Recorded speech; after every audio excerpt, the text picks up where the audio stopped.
How you doing? I'm Kevin O'Hara for alcoholmastery.com.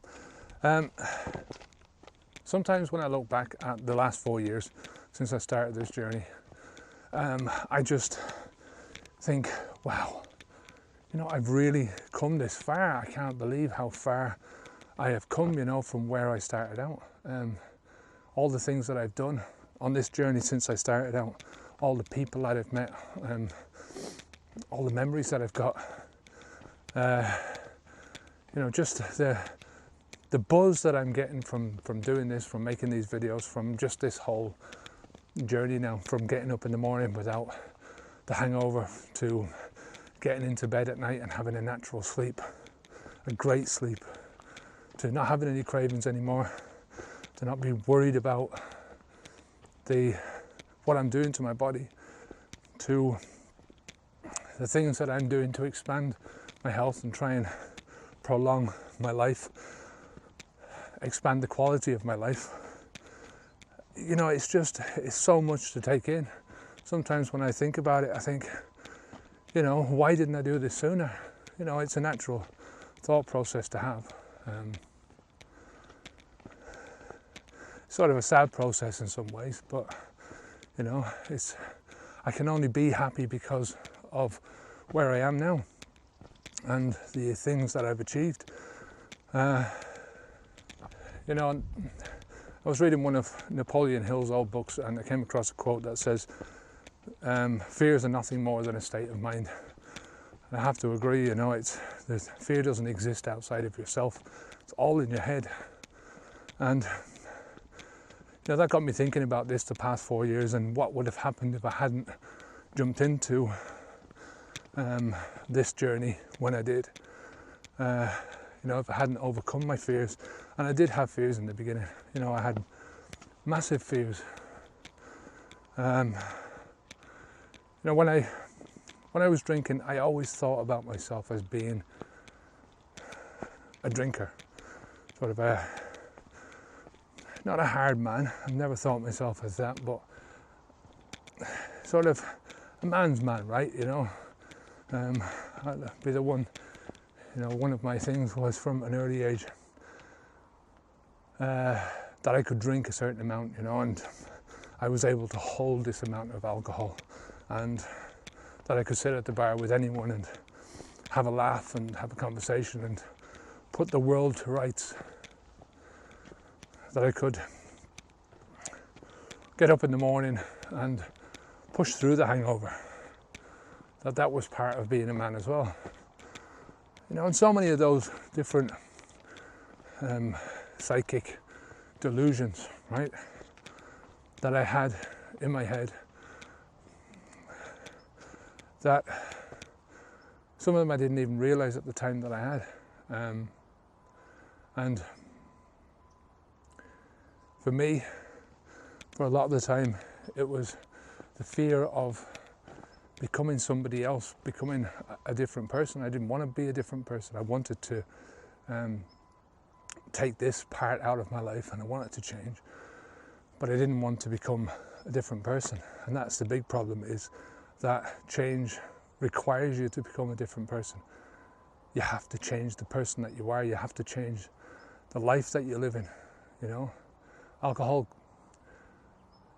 quitting means more than just not putting the alcohol into your mouth. As I said time and time again, that's the easy part. It's simple. You just don't put it into your mouth anymore, and that's the job done. But it's changing your life, changing the person who you are, that is the most, that offers the most discomfort to people, because we're comfortable in who we are, we're comfortable in our own skin, even though we don't like some of the parts of that person. We might not like some of the parts of that life, but in general it gives us routine, habit, all that kind of stuff. And it's very difficult to sort of think, well, I'm going to have to do this, I'm going to have to change. And even in the beginning, most people don't realize that how much they really have to change, and how much they have to change their life and their associations, their ways of doing things, their habits, their rituals, so many different little tiny things. And once they do realise that, it can become overwhelming. But remember that, you know, this is also a state of mind. This is only fear. It's a state of mind that's pushing you towards getting back into your comfort zone, right? That your body, your mind, whatever it is that's in behind there, that's, you know, some people call it the alcohol voice. It's bullshit, you know, it's not the alcohol voice, it's survival, you know, it's your own survival instincts that are saying this is what you normally do. This is what you're comfortable doing, why are you trying to change, you know? Even though this thing is bad for you, you know, it's not an equation between the two of alcohol and change. You know, we don't like change. Change means insecurity. It means getting killed by a fucking wild beast when you come out of your cave in the morning. That's why we're still wired that way, to think that way, you know. And, you know, while that wiring is going on, you've got to use, you know, all this is in the oldest part of your brain.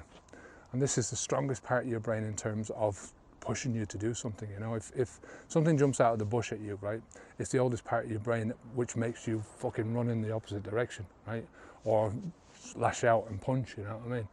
It's the oldest part of your brain that keeps your heart pumping, that keeps your breathing going, right, that keeps all these essential life functions functioning, right. But you've got to overcome that by using the new part of your brain, which is here, right in the front of your head, cerebral cortex. This is where all your decision making comes from. This is where all your logical thinking comes from, right? And you've got to overcome the midbrain, which is the emotional part, the mammalian brain, and then the oldest part, which is the lizard brain, that automatic reaction brain, you know. So I'm getting off track here, but the fear is going to come up, right? The fear is natural, right? It's not unnatural, but it's all in your brain. It's your brain that's causing it, and you've got to use your intelligence and your thought, your reasoning to overcome that, and to sort of hold yourself still, breathe, and just think, well, this is only my fear that's coming up and rising itself, and I can do anything to overcome that. So the way to overcome the fear of the unknown, the fear of not being able to sleep, the fear of the cravings, the fear of the symptoms and the side effects, all those fears, is to stand back and just take a deep breath. Use your knowledge about yourself. You know, think yourself through this whole process, and think yourself into it that, you know, you can do this. That fear is just in your head, fear is in your mind. And anything that's in your mind, you've got control over. Anything that's in your mind, you can push it in an opposite direction. You can make a choice about it and take that choice in the direction that you want it to go, okay? So, look, if you like this video, give it a thumbs up. If you haven't subscribed to the channel, do please subscribe. You know, you'll get all these videos into your inbox. Until next time, I'm Kevin O'Hara for alcoholmastery.com. Stay safe, keep the alcohol out of your mouth. Onwards and upwards. Take care. Good luck.